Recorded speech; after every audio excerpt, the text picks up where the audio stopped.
Assassin's Creed is a video game series with nearly 20 years of history. And with the release of Assassin's Creed Shadows, I thought, what better time to look back at this series that I used to love so much and meant so much to me, and the only way that I know how, with a tier list. And of course, I am joined by my good friend, Grayson from MortisFM. I live in the shadows to serve the light. Yes, it is me, Grayson of MortisFM. Happy to join you for this tier list for a franchise that also means a lot to me as well, yeah. Well, I am so glad that you're here with me because we have a lot of conversations off camera about this. Yeah. Assassin's Creed is really my first love. And I know that sounds weird, but if you guys have been to the channel before, this is mostly a Star Wars channel, as with Mortis. Mortis runs a Star Wars channel over there, which you should go check out, by the way.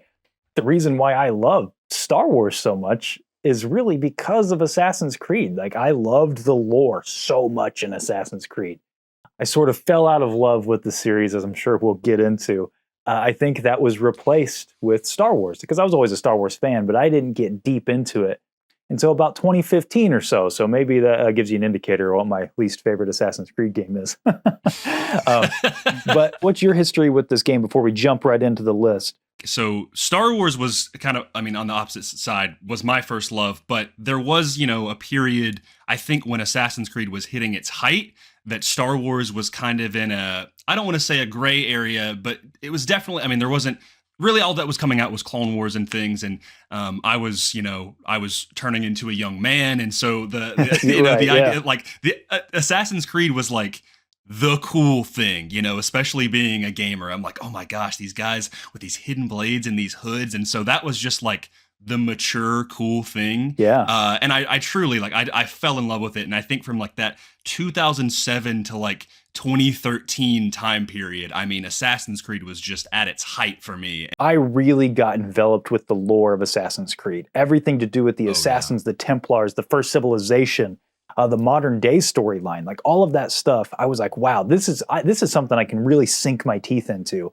But hey, without further ado, let's just get in. I have each of the games in here. And we're just going to pull them out at random. Engraving? Sorry, that's crazy. I totally forgot that was there. Nothing is true. Everything is permitted.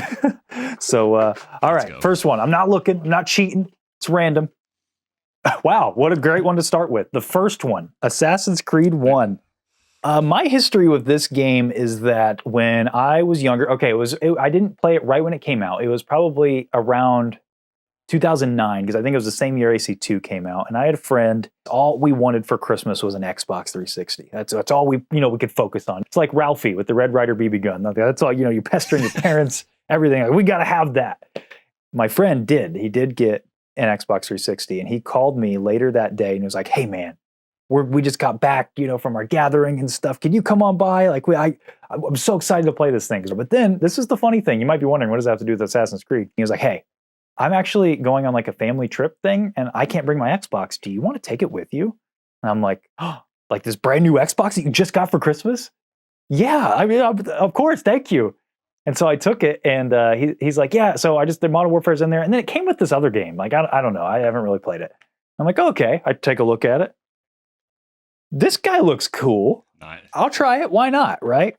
So, get bored with Modern Warfare, pop this in, and dude, sucked into this series and everything it had to offer.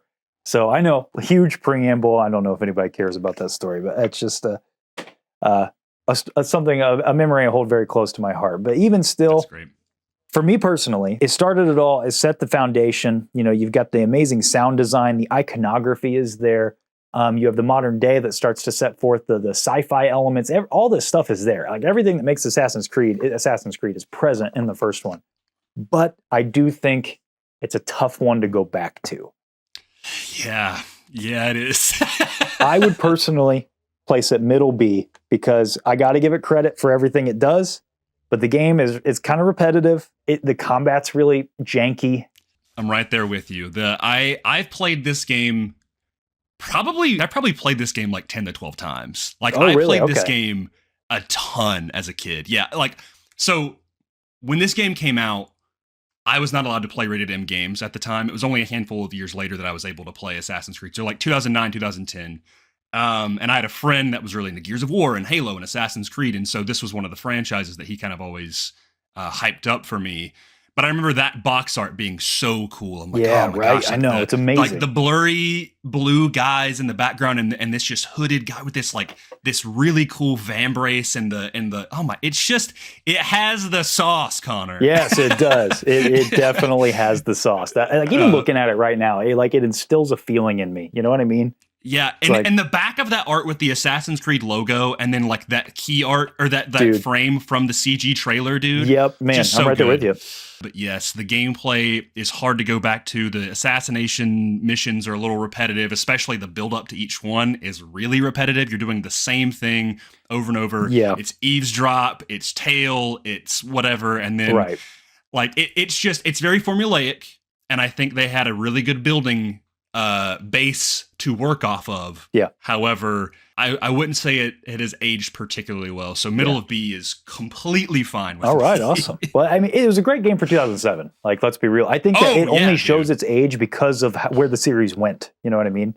Like that. This being in B tier is more a testament to the games that will come later. Right, exactly. Yeah. And I will say that if there was one Assassin's Creed game that I think should be remade, it should be this one. I completely agree with you.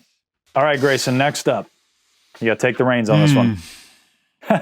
Man, I'm not meaning to go in release order, but I'm curious if you played this one. Assassin's Creed Bloodlines. So, have I played Bloodlines, Connor? Yes, this was my first Assassin's Creed game. This was your first one? Wait. Okay, correct me if I'm wrong. Did this also release on the DS? No, that is a different game. That's a different game. Altair's Chronicles. So here, I guess we'll do it this way. I'll rank Bloodlines, you rank Chronicles, because you played Chronicles. Yeah, okay, perfect. Let's do that then. Okay, so you hit me with Assassin's Creed Chronicles. What do you got? Assassin's Creed Chronicles, or Altair's Chronicles, was the first Assassin's Creed game that I played, and what made me get into, like, who is this Altair guy? What is this Assassin's Creed thing about? There's a whole muddied kind of lore behind this, but essentially, not my first handheld, but on my first DS that I had, I had a relative who found it in a ditch. I'm not kidding. No he found way. it in a Okay. ditch out. Yeah. And what it had was a cartridge with, like, I'm not kidding, probably 200 games on it. It was one of those, like, it was a multi-card. Like ones that you could Okay. Yes, and it had tons of it. And so, I mean, it had anything from WarioWare to Super Mario Bros. To GBA Pokemon games, and then Pearl and all of this other stuff. Dude, I didn't even know those were a thing back then. That's crazy. The luckiest draw of all time. If that guy's out there and he's happening to listening to this, I'm sorry that I eventually got your DS. It just, it went into good hands. It really did. And so it was given to me. And it had Altair's Chronicles on it. And I remember being like, okay, what is this? And so I had a friend, that same friend who was really into Gears of War, Assassin's Creed. He could play all the rated M games when I couldn't. And so I started playing it. I remember I was at church on the bleachers in our little, like thing. We were like, it was for a youth group or something. And I was playing it. And he was like telling me, he's like, oh yeah, that's Altair, blah, blah, blah. And I was like, was this what it's like on the console? And he's like, no, on the console, it's like way different. Yeah, this one was really cool. I remember it being kind of like this weird, like, side scroller, but also not. Like, yeah, it's like a 2.5D game. 2.5D, yeah. I remember it just getting me invested in it. That being said, I don't know how well it holds up. I probably would put it low B. I don't think it's going to be better than the original console version. Put it B tier. Okay. I mean, listen, the thing is like, I would love to hear in the comments, like, people who have played this more recently. Yeah. Hey, nostalgia is a powerful drug, man. I get you. Yeah. So this is the one that I played. I'll admit I didn't finish this game, but I did mess around with it, and it's cool.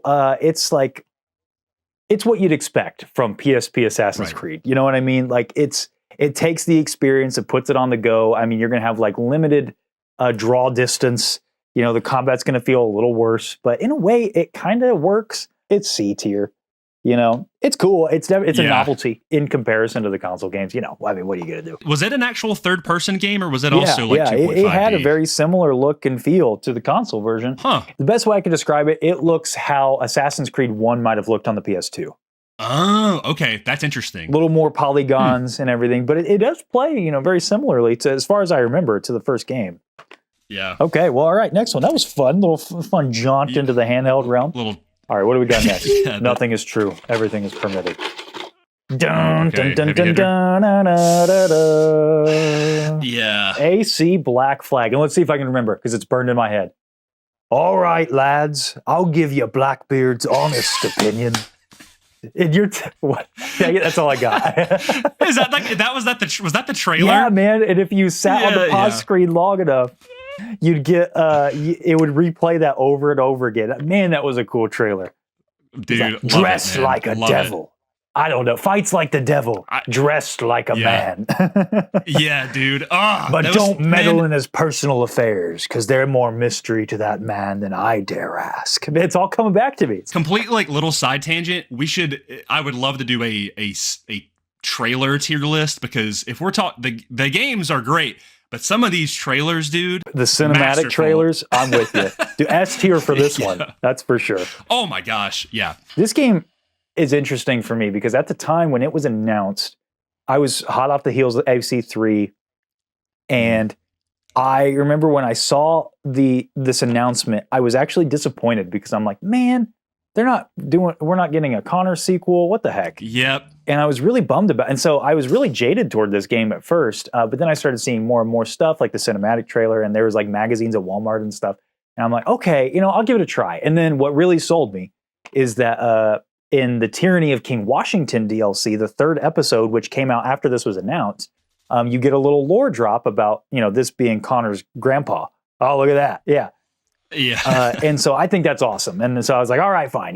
This is a Kenway. Well, this will be cool. Great moment. Me and my wife, girlfriend at the time, we went to the midnight release at GameStop. They had a Ubisoft rep there handing out shirts. There was pizza. There was a guy in a full Ezio cosplay. Really fun. What? Yeah, I know. Crazy. It was a whole event. And we got home and we played this all night, and we skipped school the next day. And dude, this game's awesome. I know a lot of people like to say, this is a great pirate game, but not a good Assassin's Creed game. And I could not disagree more. I think that this game, the way that they took the tried and true formula, it really felt like a departure. Because in all the, Connor, Ezio, Altair, we're all either born into the Order, they're on a revenge story, they're hunting down Templars because it's their duty, all of these things. And don't get me wrong, that's all intriguing, and I love each of those stories. But this one was like, hey, no, you got this guy who's just out here for himself. He steals the assassin outfit. He's just going for, plunder and glory, meeting up with the Templar, Governor Torres, and he gets himself involved in this conflict, unwittingly. And then by the end of the story, he accepts the fact that he is a good man. He has purpose. The ending to this game, where Anne Bonny is singing The Parting Glass, and it's just her vocals, and you see the tables that are empty, and you see all of Edward's friends that have come and gone throughout the story. And, he goes down to the ship to meet his wife, who he thinks is going to be his wife, but no, his wife is gone. She died a long time ago, and his daughter comes to see her. And, as a dad who now has a daughter myself, that gets me, man. It gets me right here. This game's S tier. I have always loved Black Flag. I think it is one of the best games in the Assassin's Creed franchise. And I will admit, I was the same way with you when it first got announced. I was like, man, it was the first game that went back instead of forward in time. Right. Yeah. My biggest gripe, most of the game, you're not even an assassin. You're just a guy dressed as an assassin. And at the time I was like, this is kind of lame. I want to play as an assassin. Let me be my little edgelord 14-year-old self. But then I was like, I think I played that game 3 times through all the way. And I think I enjoyed it the first time, but when I played it the second time, I was kind of, it was like that Danny DeVito meme of I get it, Yeah, I get you. And I think there are only 3 Assassin's Creed games that are worth S tier, in my opinion. Okay. I do think this is one of them. Okay, all right. Yeah, good. yeah. All right, Grayson. Okay. Some say this is just Black Flag DLC. Let's see if we beg to differ. Assassin's Creed Rogue. Assassin's Creed Rogue. I bought both this and Unity on opening day, but I was way more excited for Unity than I was Rogue. Yeah, me too. It is kind of like Black Flag DLC, but it does have its own merits. And I think where the game really shines is, even though it is short, it's still really cool. It's intriguing, is in its story. And the first game that you really properly get to play as a Templar.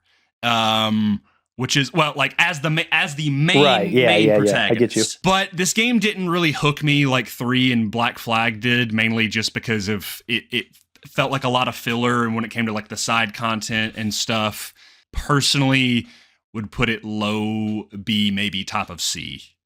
I gotcha. Okay, so top of C is where we're at. Okay. Here's my take on this game. When this game came out, I played it first, and there's some big tie-in with Rogue to Unity. Okay, I got to know what that's about. I loved this game when I played it. I thought that Shay Patrick Cormac was such a unique character. And fun fact, I actually spoke to Stephen Piovazin, his voice actor, on Facebook Messenger at the time. Because I was like, I just sent him a message, and I was like, dude, I loved your character. And he responded to me, and we had a little back and forth. So that was really fun. So I loved the game at the time.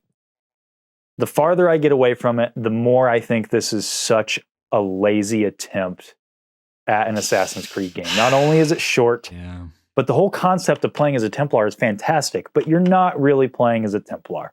You're playing as an assassin, cosplaying as a Templar. And even then, he still looks like an assassin. Yeah, he's got the insignia, but that's it. Like, they really try to bait you here with the front cover, because he doesn't even wear a hood in the game. No. And like that, I remember that first trailer where he's like out in the snow hunting down that assassin. I'm like, this is awesome. He's using a gun. Yep. But no, you do have your blunderbuss. Yes, that's part of the gameplay loop, but you're still, you have a hidden blade. And I get he's a former assassin, but this just felt like Ubisoft wanted to have their cake and eat it too. Like, we got to have the new thing. We got to play the Templar, really suck in the players. And then, like, but we can't change everything. We don't want to invest in changing game mechanics too much. So just take everything from Black Flag, and let them have a gun, and we'll call it good, like a blunderbuss. So, and also, really, the assassins act like Templars, and the Templars act like assassins. Like, one thing, I know this sounds like a small thing, but when you're fighting those assassin forts, you remember that are in the cities? Mm-hmm. They just have the assassin insignia flying high on a flag. And I'm like, are you guys not like hide in plain sight? What are we doing? And I get that that's part of the story. Like, Achilles, let his order go astray. And that's one thing I will give it. I love the connection to both Black Flag and AC3. Yep. That's so cool. I love seeing how Haytham is having to deal with the fact that he's a Templar and his dad was an assassin, like a great assassin. I love the interaction with him at Adewale. That's such a good moment. Man, it's C tier. They had some stuff cooking, but they just decide to microwave the whole thing, and let it just release like that. Yeah. They could have had a home-cooked meal, and they released a TV dinner. That's what happened. That is so astute. Yeah, that always threw me for a loop with like the assassin forts and everything. I'm like, what are we, Like, I don't know. It just was very weird. It was cool to meet like some of those assassins that worked with Achilles before he was just the last one, and kind of getting like, I mean, even down to like the backstory of like how he ends up like being like injured so bad where he just can't do anything. And of course, we'll get to it in a little bit, but more Haytham is always pretty great. Dude. And the end, it makes me so frustrated. We'll get to it in a little bit. Yeah, I don't know. We can't even put that on Rogue. You can't put that, because Rogue tried with that ending with their great tie-in to Unity. Yeah. Yeah. All right. Next up. Here we go. What do we got? Okay. AC Mirage, the most recent entry, or technically, depending on when you're watching this, could be the second most recent entry. This was a game that I almost didn't buy. The only thing that really made me buy it was like, okay, this is return to form for the 5th time. You'll hear that a lot through some of their marketing back through the years. Right. But this is, we had 3 RPG games. We're going back to the roots of Assassin's Creed. And I remember there were rumors that like an AC1 remake was going to come with this. And, there's a lot of hype around what was going on here. I mean, it has a great cinematic trailer. I mean, whoever they hire for those is great. I think 2 things about this game. One, a lot of the wind leaves the sails because of the fact that this is a prequel to Valhalla. And what I mean by that is not even, not to say anything against Valhalla. It's that you play as Basim before Valhalla. And, you know, the big mystery in the beginning of the game is like, oh, there's something in his head. What's that? Well, boy, I wonder what that is. If you've played Valhalla, like if you guys don't know, spoiler alert, Basim is Loki. He's the reincarnation of Loki.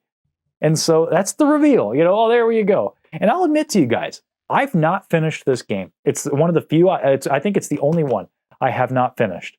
And that's because at the end of the day, it's boring. It's just a boring game. They stripped away the RPG mechanics, which was cool, and then took in all of the like detective order, like what they did with the Order of Ancients and Order of Cosmos from the mythology games.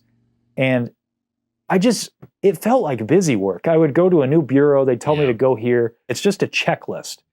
And it's pretty. It's a pretty game. I love the way he looks. I love the way Basim looks in this game. He's dripped out.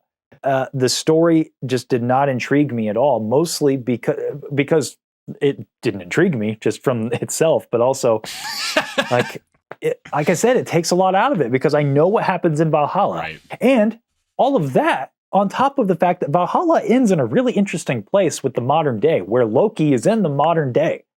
This has no modern day. So it's like you said, where like Black Flag goes back, right? But the modern day still goes forward. You know what I mean? It's like that's the beauty of Assassin's Creed and the brilliance of the Animus as a plot device. Is like your main story can keep going forward, but you can go anywhere in time that you want to, and you don't have to deal with the issues of a time machine mechanic, right? This doesn't even bother. And I get that this was marketed as a spinoff. This wasn't marketed as a main game. But I feel like there was so much opportunity here and it was all wasted. And maybe the ending's awesome. Maybe I'm not giving it the credit it deserves because I didn't play it. But just from the hip, man, I mean, I'll put it here, like bottom of C. This game almost brought me back from my Assassin's Creed hiatus simply because of the return to form. And I was like, this looks so cheap and lame, and I really I saw clips of like Basim and like him and the story and everything, and I was just like, he just seemed like a really lame protagonist to me, and I was just like, you know, from like a story perspective, and I was like, I just don't care. Like I thought you'd bring me back, but you didn't. Dude, and there's a all of that was true for me, except for I was still suckered into buying it. You know like, what? Maybe you've convinced me. D tier. D I tier. haven't played it, and I'm like, get it down there. D tier. Yeah, All right. You're up. Give me what I played. Hey, 2015 rolls around, and we get steampunk Assassin's Creed Syndicate. All right, I'm gonna say my ranking from the hip, and then I'm gonna explain. Okay.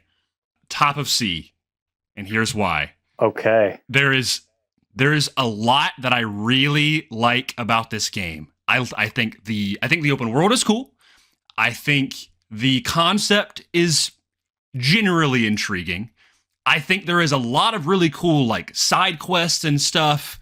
There's one that's really memorable that's actually not even set in the Victorian era. It's a little dude, I forgot about sync that. point thing. Yeah, and that part was like the highlight of that game for me. It's like basically where you play as one of the Fry's descendants in World War II. You meet Churchill. It's awesome. It's so cool. It is really cool. Why wasn't this a whole game? Anyway, the thing is, I don't really remember much about the story about this game, and probably for a reason. Jacob is so annoying. I cannot stand Jacob. I like Evie. I enjoy her, but again, she's kind of flat to me. But I did like anytime she came around, I'm like, okay, I like playing as you so much more than Jacob. I get what they were trying to do with like the gang stuff, but truly, I was like, this feels so not Assassin's Creed to me that I just don't like the whole rough and tumble gang element. It just was weird to me. I remember really liking the last couple missions of it and thinking like, oh, this is really cool. Like I'm actually really invested in this. The more I think about it, I think there's more that I really don't like than I do like. And I think there was some interesting elements here. I do think the assassination missions were really well done. Like they gave you a lot more creative freedom. Yeah, the black box missions, sure. Right. And I was like, that's what we should be doing. I was intrigued by this game. I don't want to say I was super hyped. I thought it looked interesting. I remember seeing the leaks and things like when they were coming out. I hate this game. I would put it in F tier. Whoa, that's crazy. And here's why. A lot of the stuff you mentioned, right? Like, I think the story is completely not memorable. Like, there's nothing about it that I find intriguing. In fact, I remember when I was playing this game for the first time, you know how in like every Assassin's Creed game, you have sort of the first couple sequences where it's like tutorial missions. You know, you're getting used to the mechanics and things like that. The whole game felt like that. I don't know how to describe it. I never felt like the story started. I was like, like, okay, we're just doing stuff. Like, usually the just doing stuff missions are either side quests or like just to get you used to the mechanics. It really reminded me of AC2, where, you know, you're just like delivering letters and, you know, you're going and like doing courier missions and things like that, right? Like beating up your sister's boyfriend. Like that's the kind of stuff. It was like the whole game. And every now and again, there was like a glimmer, like when you played as Evie. Like, 'cause I'm with you, Jacob sucks. I loved Evie, like of going and visiting the Kenway Mansion. Super cool. Oh yeah, dude. Really great stuff. But here's where, like, I think Assassin's Creed really gave up on their own lore and their own concepts. The Animus. I mentioned it's an awesome concept, but because of that, it means that these games have certain limitations. You're reliving memories, and that's a great concept if you play within that sandbox. But if you start pushing it a little bit, it starts to just deteriorate the whole uniquity of the series. And what I mean by that is every single sequence of this game starts with a cutscene from the villain, Crawford Starrick. That makes no sense. How are we able to see that? How are we able to play as both Evie and Jacob? I think they explained this somewhere, like maybe like down the line, like both of their DNAs kind of like came back together because like far off descendants maybe got married or something. Like hundreds of, I don't know. They explained it somehow, somewhere. Okay. The only thing that kind of got me with this game that I thought was okay, I like the hideout, that it's a train that kind of goes to different places. I think that's neat. Right. And the idea that, like, we advanced the modern day to the point where I'm like, okay, we can find our footing again. Once again, it was just stupid video cutscenes, but at least it was consequential. Like, they found the Shroud of Turin, the Shroud of Eden. They found the Shroud of Eden, and they're going to revive Juno. Oh my gosh, they're going to make her a body. That's crazy. Finally, we're like, it's been 3 games. You know, it's been a while since Black Flag, or 2 games, I guess, since we've moved this story forward, you know, because they just kept stretching it and stretching it. And I thought we were going somewhere with it, but ultimately, unfortunately, we didn't. And you know what? I'm putting that on this game. The fact that the Juno stuff ended in a comic book, I still haven't gotten over that. That makes me so upset. As someone who was invested from this series since day one, it felt like a giant middle finger from Ubisoft to just say, you know what? We're just comic book. Desmond had a son. He got the Ankh, I think, and he killed Juno. There you go. There's your 10 plus years of investment in this series. Go buy the comic book, which I never did. I never just out of spite. And I never even bothered really looking up what happened. I just saw screenshots over the years. So for me, like, from what I have seen and what I've played, it has to go above Mirage, only because I think the gameplay here is really, Fine. I think the gameplay is really good. That kills me, was but what all right. kept me going. All right. Yeah. Fair enough. The stealth was really good. The gadgets were really cool. I actually did like the combat. Once I got out of the I'm playing Assassin's Creed Unity reskinned, I'm not playing that anymore. And it's like a combo system. I thought it was intriguing. It didn't feel very Assassin's Creed to me, but I did like, because mainly Evie was stealth based. Anytime I got to play as Evie, I was like, okay, yeah, that's true. The Evie missions were fun, and that World War II section is pretty cool. That's another place where they actually tried to do something with the modern day, because like Juno was infecting that. And so that was cool. So I'll give you that. All right. What's next? Assassin's Creed Odyssey. So you have not played this one, right? No, and for very good reason. Okay. I'll let you go on. Well, I'll give you my piece, and then I'm curious to hear your thoughts on it. So Assassin's Creed Odyssey, this was the first game that I didn't go launch day. I did to everything prior, including Origins, including Syndicate, all of these. And one main reason, the same thing I said about Syndicate with this series kind of ignoring their own lore and source material, you get to pick your gender in this game. How How does that work with the Animus? That doesn't make any sense. Cassandra or Alexios? And I get it. Some people out there might be like, who cares about that? But I do. I care about the lore that's established in this series. Yeah. So if you want Cassandra to be your lead, make her your lead, because she's the canon answer anyway. Like, Ubisoft is so spineless these days, and that's what frustrates me. Like, and you go back to these older games and you're like, man, they really, they committed and they told us a great story. Like, look at Black Flag, going away from the formula, doing something new, doing something different, right? And then you get this game and the concept irritated me so much. And then a few weeks went by after the launch. I'm like, you know what, forget, I'm going to try it. I can't help myself. I get it. That's me. I'm the shill. I can't help myself. And by golly, this is a fun game. Like, I hate to say it. Everything I just said there, it's like, it's not. I love the sci-fi stuff. I love Greek mythology. And I'll be honest, this is a good RPG. Like, it's not bad. The open world is really fun. I actually really like clearing camps. I played as Alexios. I thought he was kind of charming. Like, yeah, there are cringe moments in this game. But you get to fight the Minotaur. That's fun. You get to fight Medusa. That's also kind of fun. There's naval combat. That's pretty cool. And it's hard for me because, as an Assassin's Creed game, it's okay. It doesn't do much there, but it does a ton for the sci-fi part of this story and the mythology and stuff. And I love that stuff about this series. And maybe it's because of maybe it's because I love ancient Greece. I love the Isu. And so this game was kind of just made for me. But at the end of the day, I know this is crazy, but I'd almost put this bottom of A. I think this is a really fun game. No way! No! I know I'm torn because, like I said, I have a lot of lore issues with this game, and I don't know. I think it was a really fun game, and that surprised me as a player going into it. I thought I'd hate it, and I walked away kind of loving it. So hit me, Grayson. What you got?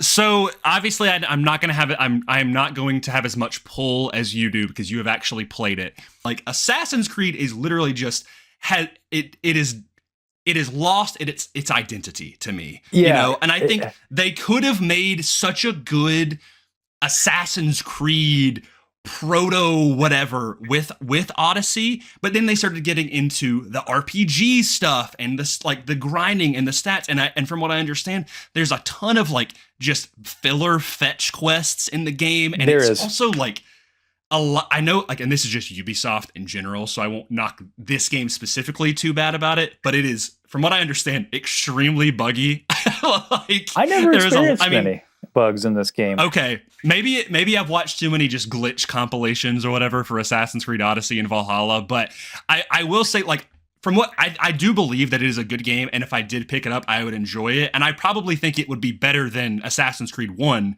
but it's for something for me, it's See, you sound exactly how I thought before I played it. If you look at this as Odyssey and Assassin's Creed story, I think that helps because you are kind of playing as a proto-assassin. I think what hurts this as far as that's concerned is it comes right after Origin. So it's why are we going back even further? But anyway, how about top of B? Okay, I would say top of B because I don't have as much pull, and maybe I'll just get it when it's on sale and I'll just try it out for a couple hours. You want to hear something crazy, Grayson? You want to hear something crazy? Out of every game on this list, the game I feel like replaying the most is this and Black Flag. That's wow. I know. And as a hardcore AC fan, that hurts my soul a little bit to say, but I'll be honest, it's just a fun game. Okay, next up. Here we go, Grayson. I know you're gonna have a lot to say. You ready for this? Assassin's Creed Unity. Assassin's Creed Unity. I am wearing the Arno hoodie as we speak. Okay. I have a lot to say about this game. I'm not kidding. Cole, my co-host on MortisFM, years ago, before we ever even created a podcast, we spent maybe 3 hours talking about this game specifically and what went wrong. It should have been a video essay. This is a great Assassin's Creed game in a extremely buggy shell, and it disappoints me to no end. The story is not perfect, but personally, I really enjoy it. I enjoy the setting. I do enjoy the characters for the most part. It's not perfect. I think the gameplay loop is pretty satisfying. It did introduce and also kill co-op, which I will never forgive, but that's okay. Yeah. It doesn't really have a modern day element, but again, at the time, I didn't really care that much for. I was just kind of like, you know what? At this point, it's an anthology series. Everything is a little bit different. I know that probably knocks it down for you a little bit. No, it's interesting because I know you're probably in the majority on that. Like I hear a lot of people, you know, like no, the fans don't like the modern day, and I was one who I loved it. So I get you. I loved the modern day until 4, really. And then after 4, I was kind of, and I was expecting a little bit more here. And then I was surprised when they did nothing with it. And I was just kind of like, okay, whatever.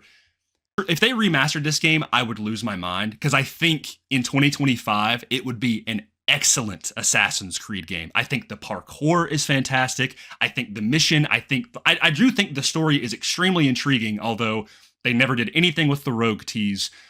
I wish so badly I could put this, like, because of those problems, like, if all of those problems were fixed, mainly with the glitchiness, I do think this would be a bottom of A tier Assassin's Creed game. Okay.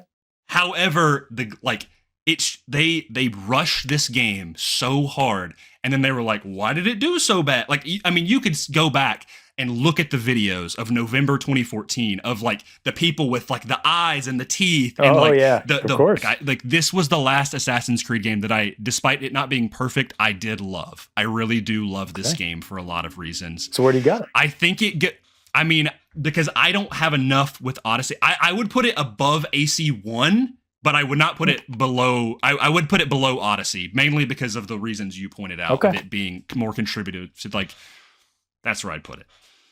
So me personally, this game, I was really hyped for it because of several reasons. One, French Revolution.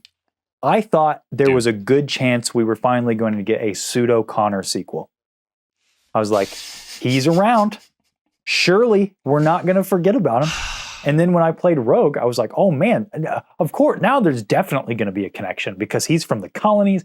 He's over here now. What's going to happen when all of these lines intersect?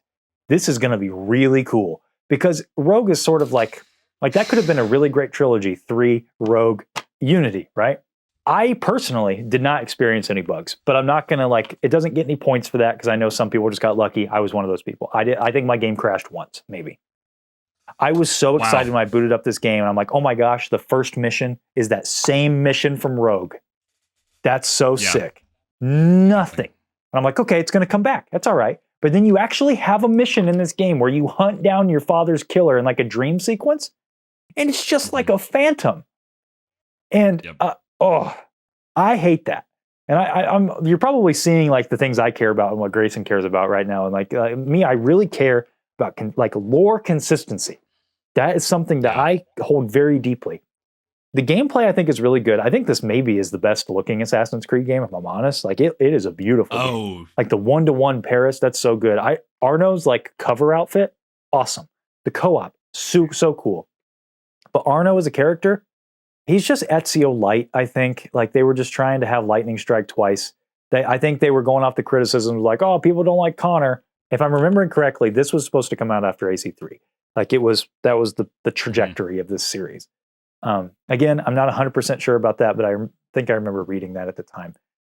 So the fact this game is just, if I could put it in a word or 2 words, missed opportunity. It should have followed up on the threads from Connor. Like you get one mention of the guy, one, and that's when you fight Pierre Bellic up on the bell tower or wherever you fight him on the rooftop. But I think what burns me the most about this game, and I know it's the modern day setup, I was like, okay, I'm a player, like I'm me, basically. I've got the console from Abstergo. I'm going to play through these memories. The assassins want me to do this because I have to find like the bones of the sage, right? But then you get to the end of the game and they're like, oh yeah, so that's probably degraded by now. Good job. Thanks for the hard work. Appreciate you. Bye-bye. So it didn't matter. And it didn't matter. Like as an anthology story, okay, but this game didn't matter in the grand scheme of anything. And I'm like, what a wasted opportunity. And I remember a quote from one of the devs at the time. They said that like this game was changing how they're going to do Assassin's Creed. Whereas instead of influencing history, history is your backdrop. And man, what a bummer, because like we get to these other games and the predecessors, I love that it's weaving in history. Like some stuff that happened in the American Revolution is because of Connor. You know, some stuff that happened in the Italian Renaissance is because of Ezio. Stuff that's happening in the Levant during the Third Crusade, that's because of Altair. And it's just like, it feels like you're discovering a hidden history that really happened, you know? No. You meet the Marquis de Sade, and he's weird. Cool. Yeah. How about this? If it could go below AC1. Sure, that's fine. I do think AC1 overall is a more complete thing. I will say, when Elise does die, I won't lie, I did cry. Dude, I was that's a good scene. I will say, that's a good scene. Had this game succeeded, right? Say it wasn't as buggy, and it was like, wow, this is actually a great Assassin's Creed game. Okay.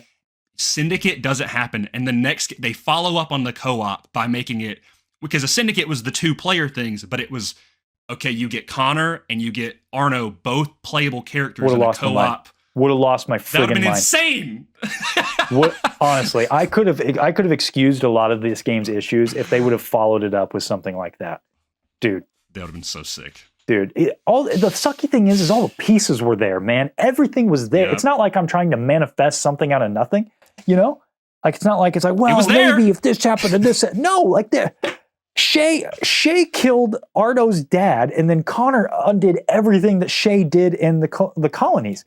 Like, there is such a great triangle there that they could have played with, and oh man, what a cool game that would have been. But no, we got Syndicate. All right, next up. Okay. We're sticking together. What do we got? Ooh, Assassin's Creed Origins. Just talked about this. Dude, okay, so coming off the heels of Assassin's Creed Syndicate, we get this announcement for this game. And I'm honest, I'll be honest. I'm like, I don't know that they can draw me back in. But then they had to do Egypt. And that's my favorite historical time period, is ancient Egypt. And I was like, gosh dang it, Ubisoft, you came in here with that. And you'll notice I got the gold edition again. I got the friggin' steelbook. And you know what? This is a sick steelbook. And awesome. I started seeing stuff about this character, Bayek. Not only does he look awesome, but he sounds awesome. The actor playing him, I think, is Abu Bakr Salim. Delivers a heck of a performance. Like that opening cutscene with him, it's like, my goodness, he delivers an amazing monologue. And this is one of the best open worlds that they made. Oh my gosh, exploring Egypt. In fact, the open world was so good that they have an educational mode on this game. They did the same thing with Odyssey, called Discovery Tour, where you could just go learn about ancient Egypt because of how good the world was. Oh my gosh, it was amazing. I remember being able to like see the pyramids in the distance, and taking Sinew, because this is the first time you had an eagle, and flying up, being like, man, there they are, there are the pyramids. I can't wait to get there. And I was so intrigued by what were they going to do with the Isu stuff. Surely there's something underneath the Great Sphinx. Surely there's something underneath the Great Pyramid of Khufu. Surely, and there is, but it's nothing. Like you get an outfit underneath the Sphinx. And under the Great Pyramid of Khufu, there's a kind of something cool, but they didn't take it far enough. And there's no sequel to this game, and it could have had a sequel, man. It could have had something. I actually really like the modern day, like William Miles makes a cameo. Layla's an interesting character. What? I didn't know that. I didn't know that Desmond's dad shows up. Yeah, he has a little cameo toward the end. That's how it kind of ropes Layla into the assassin order, because she's working for Abstergo throughout the whole game. Gosh, they do such great things. Like the DLCs, the hidden ones in the Curse of the Pharaohs are really cool. This is an A-tier game. I think it's awesome. But it could be S-tier.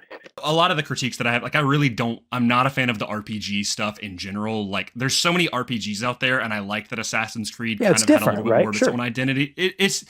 But like, what I remember, I got the Game Informer magazine for Origins. Like I was like really invested, and then I kind of lost interest, mainly because like it was my freshman year of college, and I was kind of down on Syndicate. I was just like, I don't know if I care that much anymore.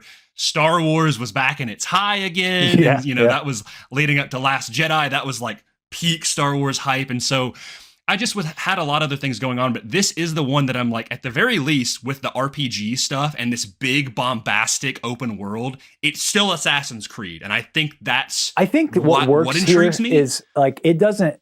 Odyssey takes the RPG stuff to its max, like dialogue options, picking your gender, like all this. This is like RPG light. You can customize your outfits and stuff. And you can have different builds, if you will. Not really, but, like different weapons and things.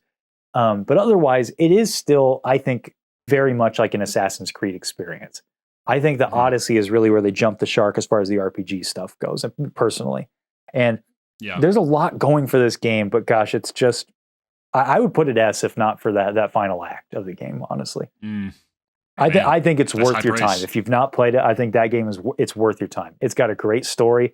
There's a beautiful moment where at the end of the story, where I'll just say you get the reveal of why the assassin logo is the way it is. And it's like, if you're a fan of this series, it's such a moment where you're like, wow, what a cool scene. And I don't want to spoil it for you if you play this game, because they get you with Ezio's family, like, the song. It's this Egyptian melody, but then it slowly morphs into Ezio's family. It's a beautiful piece of music. And then there's this great reveal of the Assassin's logo, and you're like, wow, no way. And it's such like a cool, I don't want to spoil it. It's such a cool coincidence. You have me like extremely intrigued now. I'm going to go see if this game's on sale, and I might go play it tonight. That reveal alone, I think, makes it, like, if you're a fan of this series, it makes the whole game kind of worth it. All right, you're up. I'm intrigued to play this now. All right, Grayson. This is Is this the one? Is this what I think it is? This is where what separates the boys from the men right here. Bum. Woo! Assassin's Creed 2. Connor, man. I don't need to say anything else. Tippy top of S, this game is the best Assassin's Creed game across the board. All right, guys. This is going to be one of my most unpopular takes on this channel. It is an amazing game. It's an amazing game. Bro. And I'll admit a hefty amount of personal bias. Okay?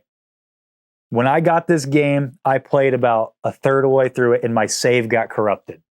And it took a lot of my wind out of my sails. But then I saw the trailers for Brotherhood, and I'm like, I got to replay it. So I replayed it, and I did really love it. But I had to kind of slog through that first third because I'd already played it before. Sure.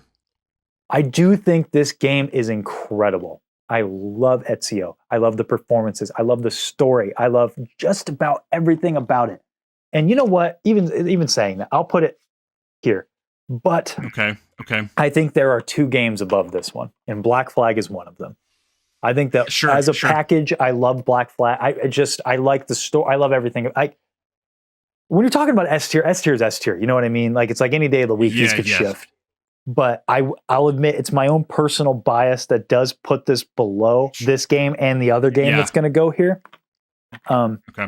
I just don't have that same connection a lot of people do to this game because of that. But I do still love it, and it's one that I love to replay. Like, my wife and I went to Italy a couple years ago, and I immediately, when I go home, I played this game. And I'll be honest with you, we could navigate each of those cities because of this game. And I know that's so goofy to say, but we were like, okay, here's if we're here at the Duomo, if I go this way, we're going to find Palazzo Auditore, which is based on a real place. And we went there, and it was really fun. And I took a really cringy picture of me sitting on a bench doing this. If I can find it, I'll put it up on screen. So good. I'm going to go on just a small little love letter to this game. Yeah, go ahead. Just because this is my absolute favorite Assassin's Creed Is it? game. Okay. It is. I mean, for good reason. It's great.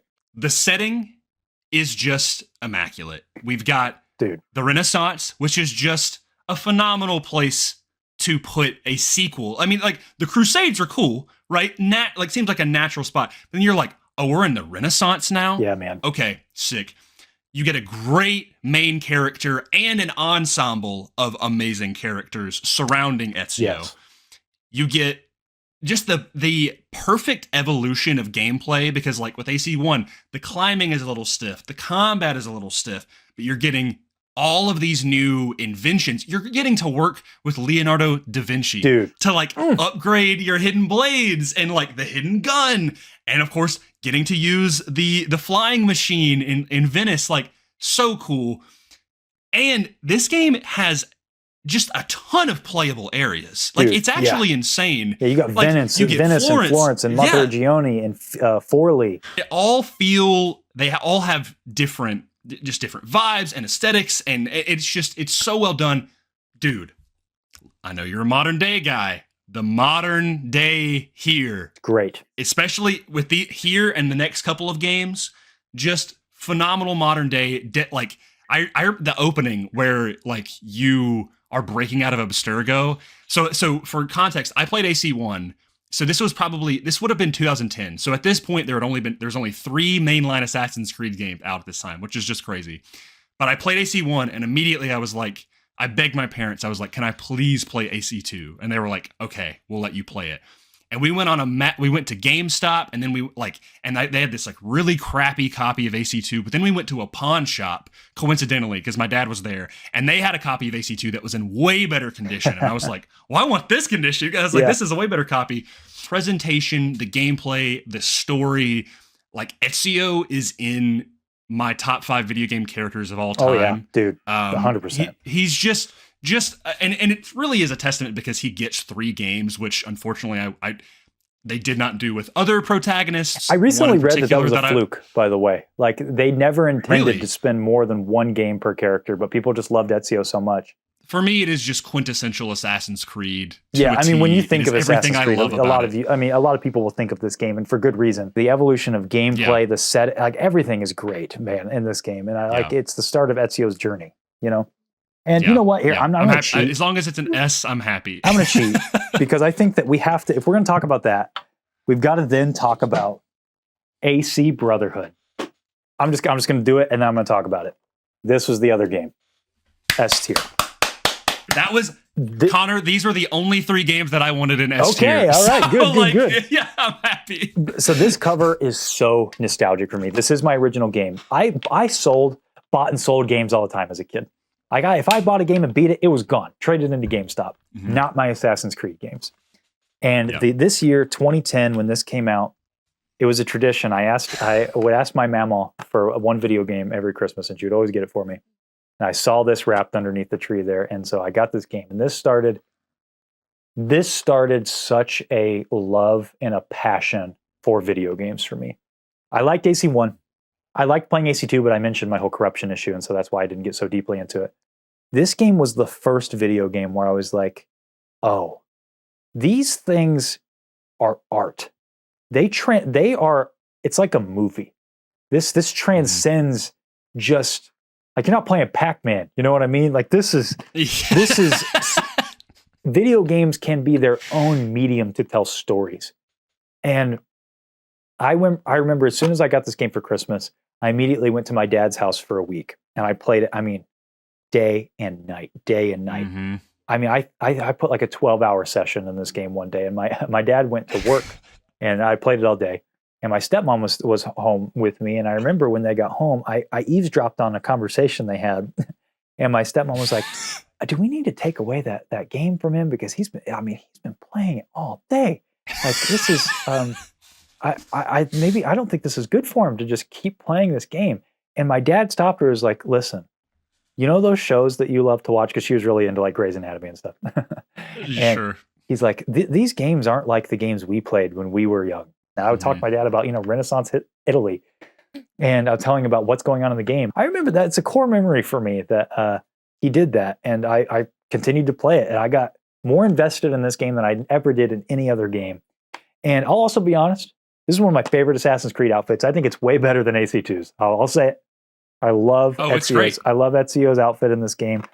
I love I know it's basically Assassin's Creed 2.5, but Rome as a city, as an open world, was so much fun. I got to really know the city, and I really felt like I was a citizen. You know what I mean? And it was that knowledge, no joke. When I went to Rome, I didn't need navigation. Of course, it's a bigger scale. Sure. But everything's in the same place. and I was able to navigate that city just fine because of this game. And I know that sounds crazy, but it's absolutely true. Man. I love the calling in, your assassins. And then they're like, what a cool mechanic. And I didn't mention it here, but it goes for AC2 as well. I liked AC1's historical period. Obviously, Third Crusade's really cool. But this is the one where like I really knew, like Leonardo da Vinci, I know that guy. He painted the Mona Lisa, The Last Supper. That's that guy. That's so much fun. Rodrigo Borgia, I learned about him in school. What's going on with him? This got me so interested in learning about the time period and what was going on with like the Spanish Inquisition and what's going on with Leonardo da Vinci and the papacy and the corruption in the papacy and all of this stuff, man. Like I said about how these games used to like influence history, that was so much fun to see that, right? Like, Machiavelli's novel, The Prince, is kind of about Ezio, like that's so cool. It's a top 5 all-timer for me, and it holds a very special place in my heart. I think I overall enjoy going back and playing Black Flag a little more. I mean, you can't beat Ezio and you can't beat these games, man. Yeah. All 3 of those are in my top 3, and it just changes on the day. Really just, I mean, Brotherhood is it is 2.5, but in the best way possible. Like all of my friends who weren't even really into Assassin's Creed played Brotherhood. Like I remember everyone was like playing Brotherhood and they were like, "Oh, why are you playing Assassin's Creed 1 if Brotherhood is out?" And I'm like, "Cuz I want to go through all of them." And I finally got to Brotherhood cuz that was just like the one that like they got for Christmas or whatever. Sure. And also this game had multiplayer. And it honestly was kind of awesome. It was awesome. Yeah. My friend and I used to cheat. There was a way that you could just join each other's games. And so we would just farm XP off of each other. That's awesome. Yeah. Yeah, dude. I miss those multiplayer games. Yeah, Brotherhood, Peak, ST, no question. Well, you know what? I know we're supposed to be doing these at random, but let's just wrap this up with the trilogy. We gotta. Hit me with Revelations. What do you have? This is a great game. I have that exact same copy as well. Yeah, the day one edition. Or at least for the day one edition. Yeah, dude, this was at the time the most excited I was for an Assassin's Creed game until the next year. But I will say this is my least favorite in the trilogy, but it only because I don't really love the physical setting of Constantinople. Like I just don't think it hits the mark as well as Renaissance Italy. Yes. It's cool. But in my mind, it is just burned into my head that everything is orange.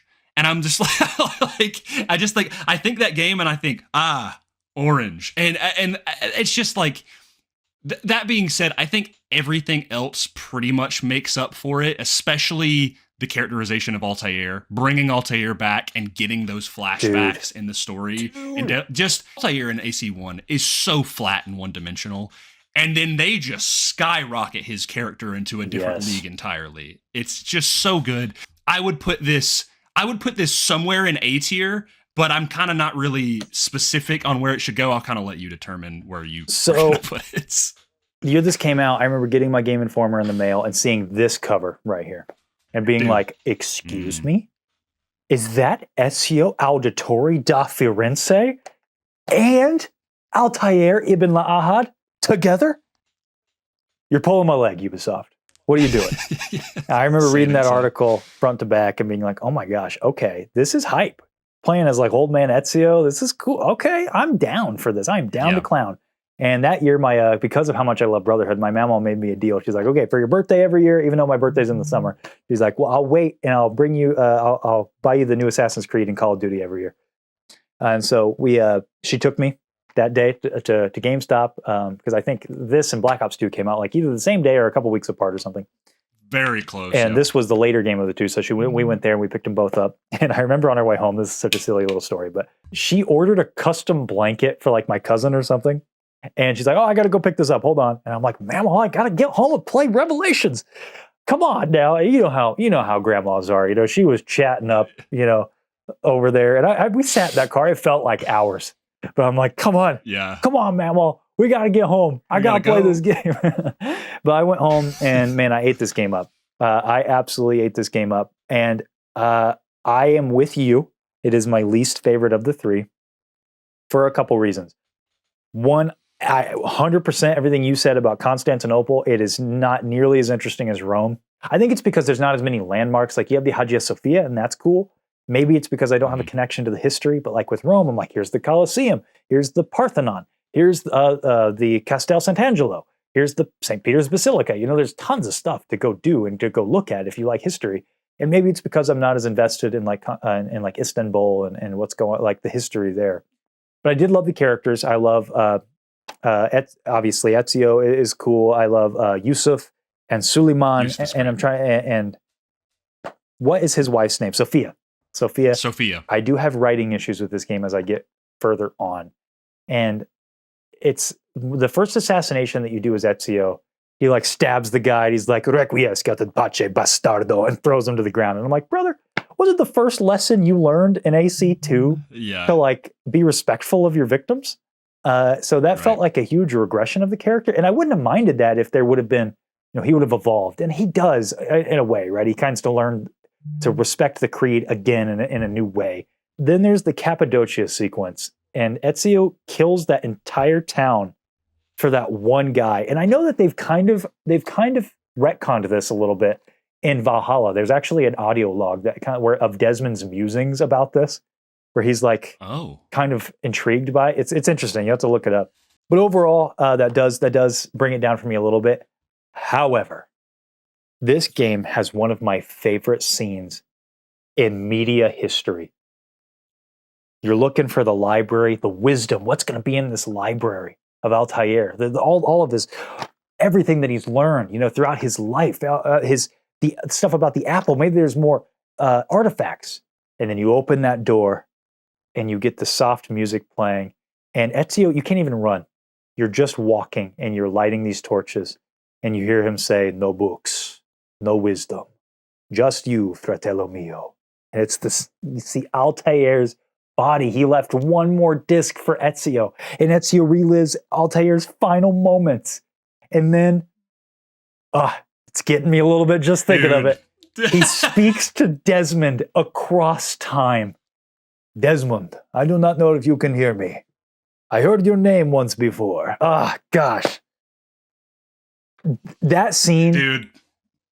It's probably my favorite scene in the entire franchise. It is beautiful. It is executed so well. Oh my gosh. And for that reason, it's got to stay at A tier, right where it's at, I think, right? Yeah. Dude, that scene is just like, and the Revelations theme, I wish it was like used more because it like, I want to say Lorne Balfe did that one. I can't remember. It's that like that choral, like just angelic music where it's sad. Dude. It's like, it's haunting, so good. It's a somber. Yeah. Up until Odyssey, really, they really cooked with the music. Oh, AC music, every single one, like it's banger, peak. Just bangers. It's peak. Also, I'll bring up my favorite one, and because it's a game we've not talked about yet. That I have a. Oh, I already know where you're going with it because it's very up there. The one thing I will say, we talked about the CG cinematic trailers. Oh, okay? Dude, this one's great. They are all. This one is my favorite. It's probably you know what? It's probably mine too. It's so good. Dude, he is tearing through these, and especially the extended version from the opening of the game where he's sending the letter to Claudia, I believe. Yes. Oh my gosh, dude. Just insane. The stuff where he and Altair really come together, it makes this game awesome, and that's why I love it. Yeah. It does make me sad that it didn't hit the same highs as Brotherhood and 2. Yeah. Yeah. All right. It's great. We talked all about Ezio. We have not too many more left. Here, let's knock out a couple of these spin-offs. Let's rapid fire the rest of these spin-offs real quick. Yeah. And then we'll get into the last mainline, because I think there's only like there's only 2 mainline games left. Okay. So Liberation. Have you played Liberation? No, I downloaded it because they did a console port and I never played it. So I'll be quick about it. It's cool. I like Aveline as a character. The concept of like the disguises, that you can wear a couple different disguises for different missions, is really fun. It has a really interesting ending that they never really follow up on, I don't think. That's really cool. I love the mission with Connor to connect it to AC3. Mm-hmm. That all being said, I'd probably put it C. It's good. I think it's actually, like, even though it's a handheld game, it still definitely works as an Assassin's Creed game. It actually kind of feels like Rogue. Like, it's kind of on that level of like content, like breadth of content, I think. AC2 Discovery. Have you played this? I have. That's the only other spin-off game I have played. Oh, okay. What are your thoughts then? It's fine. It's just a side scroller. Like I don't know. It felt very mobile game to me when I played it. Okay. I actually do think they ported this over to iOS. I'm almost certain they did. I played it again on there. Bottom of C. I don't know. If you would have asked me this before I repurchased the game, I would have been like, dude, B tier somewhere. This game's awesome. I have replayed it though, and unfortunately, it does not hold up very well. And I did really like it as a kid, but it's like here. I think it's a little better than Bloodlines. Okay. But I think it's fun. It's fine. How about Chronicles? Have you played Chronicles? The side scroller, the newer side scrollers? I remember it was a Games with Gold game on Xbox, and I did not play it. I wanted to play it for one reason, because you could play as Nikolai Orlov, right? Oh yeah, and Nikolai Orlov. Yes. So in China you could play as Xiaojun, and the Russia one you can play as Nikolai Orlov, and then in the final one, it's like India. Yeah, I don't remember his name. I can't remember the main character's name. I will say I think this is really cool. I love the concept. I love the different art styles. I wish that Ubisoft would have cooked up some more stuff like this. I'll put it here in B tier. I've not played all of them. I played China. It's the only one. And I played a little bit of the Russia one. So is it 3 games technically? Yes, yeah. The Chronicles is like they bundled it, but they came out with like Assassin's Creed Chronicles China, Russia, and India, but then they just kind of bundled it into one game. So you can get it on PS4 and a PS Vita. I have it on Vita. Fun fact, actually. Where's it at? Yeah, I've got it on the Vita. Oh, nice. So, it's cool. Like I said, I like it. It's just... but it's hard to really rank it with like the console experiences. 2 more left. We all know which ones they are. Which one? Okay. I guess I'll have to start with this one because you haven't played it. Assassin's Creed Valhalla. Dude, this game, first of all, it is way too friggin' long. Oh my gosh. This is a 180-hour game, just the main story. Oh my gosh. What? At least that's what I had with it. It's crazy. Very long game. Once again, they tried to have their cake and eat it too with like, hey, pick your gender here, Eivor, male or female, when once again, the female version is canon. But Darby McDevitt returned to write this game. And he's the one who wrote the original Assassin's Creed, or some of the original Assassin's Creed game. Not the first one, I don't think. I don't remember. Anyway. Okay. I think that Darby does his best in trying to make all of the nonsense that happened kind of after Unity make sense and all kind of have a conclusion, like tying AC1 all the way through to here. What they do with the mythology in this game, I think is really cool. If you didn't know, all the your main cast are reincarnations of the Norse gods, of the Norse Isu. Eivor is actually a reincarnation of Odin. And so that's why the Animus can't make heads or tails on if he's a boy or a girl or not. Because, and I'm like, you know what, Darby? That's cool, man. I'm game with that. That's really neat. When you play the mythology segments, it definitely looks how you would expect. How like mythology, how you expect Odin to look, how you expect Loki to look. They all look like that, right? In a very Norse context. But you find out toward the end of the game that this is just because of how Eivor, as a person, being a Viking, would interpret those events. And so you get a look at how they really are. And it's got the Isu iconography and, all the first Civ tech that you would expect. Yggdrasil, the giant tree, is just a computer. It's really cool the way this is done because there's not a moment where you have this cheesy, like, oh my gosh, I am Odin moment. No. You slowly get revealed like, oh, okay. And then at the end of the game, you get this great reveal that Desmond is like in the gray and he's like, Layla and Desmond kind of become the new Adam and Eve. It's a great moment. All that gushing aside, this game is just, it's not an Assassin's Creed game, man. Like, you have Basim in it, and like you got him and Hytham. You're doing the assassin's work, but you're not an assassin. I don't get it. This is a game that really lacks identity. I think Darby tried his best to tie everything together and make this work. He could only work with what he got. And at the end of the day, this game is just, it's C tier. I put it a little bit above Rogue just because I think that the stuff they do with the mythology is really creative. But otherwise, my goodness, it's so freaking long. And I didn't play the DLCs for this game, even though I bought the season pass. Yeah. I know, AC shill over here. But the RPG mechanics in this game went way too hard, even worse than Odyssey. In the open world, it's not even that interesting. it's not. Like, it's just a lot of fields and forest, and like London is cool because it's like it's like Viking era London, and that's fun. I will say, when you go back to Scandinavia, that's really fun section, like where you find Yggdrasil. I did like that. Sure. If this game was 50 hours, I might rank it a lot higher. Yeah, 180 hours sounds like torture to me. I won't lie. Like that. And like, even if I'm being slow with that, like this is at least a 120-hour game, at least. Yeah. It's because they break things up weird, man. Like they break it up with like, you have to go to this area, and this area is like its own arc, but you can't move on until you do it. Everything feels like a side quest, but a mandatory side quest. It's kind of bizarre. What I will give Odyssey from the knowledge that I know that of not playing it is like, okay, at least it's in a cool world. Like at least there's like cool places to go. And I'm like, but every clip I've seen of Valhalla is it's just green forests and little villages and stuff. And I'm like, why? It's an okay Viking game, but otherwise it's a frustrating experience, I think. Man. Well, we have one more. We have one more left. I didn't do this on purpose, I swear. I feel like it's only fitting. It ends with AC3. And I know this is a polarizing game for some. Some people really don't like this game. There is really only two things that I don't love about this game.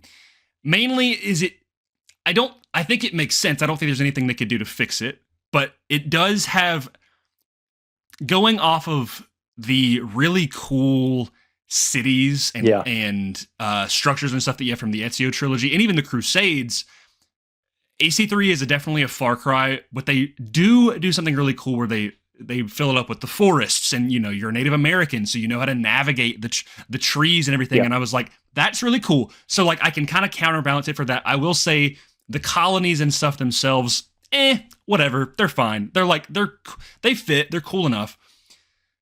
So that's kind of where it gets knocked down a little peg for me, not a lot. And the other thing is I'm not huge on the side content in this game. Really? I really can't remember. Wow. Like I like the homestead missions a lot. Other than that, like I can't really think of anything super memorable about the side content. Like for me, it was the main story, and I do like the Achilles stuff as well, like getting Achilles armor or his robes, I guess. Yeah. That being said, this game has a awesome story, awesome setting. It just ticks all the boxes, man. Connor is such a cool protagonist. The opening of like the 3 sequences where you play as Haytham, which as a kid I hated because I just wanted to play as Connor. As an adult, and I was like, okay, Haytham is actually kind of sick, and he's a really like I love that they did that. I think it's so different in such a good way, and I love what it shows about the flaws of America, of like, it's like America was not this perfect, just holy upbringing. Like there's things in there that are very real and very historical, and I love that you're getting it from Connor's perspective. He is such a he is in my top 3 of the protagonists. Right on. For very he's great. The theme song here, dude, that's what. I'm not kidding. I would sit in the main menu and just like, dude, just vibe out. I learned it on piano, and I would go to my church and on the big grand piano, and I'd play it because it just echo throughout the sanctuary. And I'm like, gosh, I felt like I was the guy out on the beach, with the flaming piano. With the fire. Like, man, Yeah. This game is also a fantastic capstone to the modern day and Desmond. I know people critique it, that they think it's kind of lame. Personally, it's the best really liked day. it. I'd put it at the very top of A, but I could be convinced that it's S tier. I love this game, truly. Guys, when I went to GameStop back in 2012, and this is my original one. This was sitting on that counter because I let my subscription run out. I was like, hang on a darn minute. Is that the American flag? Is that an assassin with like colonial garb? This might be a hot take. This is my favorite assassin outfit of all time. Oh, it's sick. It's awesome. When I got this game, it was at a very formidable time in my life. This came out in October of 2012. in September of 2012 is when I met my wife. And we started dating shortly after we met. And she would come over and be like, oh, what are you playing? Because I was playing through Revelations again to prepare. Because this used to be a tradition. I'd play through all the games before the new one would come out, before there was thousands of hours of content. And then when this game came out, she was really intrigued, and she got all the games, and she wanted to play with me, which was really cool. I was so excited. I was like, this guy's name is Connor. That's my name. What in the world? I can't wait to find this. Is going to be great. I thought that this was such a bold choice, going from like these cities to you're going to be in the forest now. You're going to parkour through trees as well as in cities, right? There's naval combat here now, right? Like Black Flag doesn't exist yet. Keep that in mind. And the story. I love American history, and to see, like what you were saying, to see it through his perspective, because he's not on the America side. He's not on the colony side. Yeah. He's not on Britain's side either. You know, for the most part, his allegiances lie with the colonies because they kind of, intersect with his own goals. But sometimes they don't. And there's a great scene where he like tells off George Washington, and that's coming from, I'm a George Washington stan. I can't lie. But coming from that, it's like, that was a cool scene. And this game has one of my favorite missions in the entire franchise, and that's when you team up with Hatham. And because that's great. Like, that's your dad. And oh my gosh, what's going on here?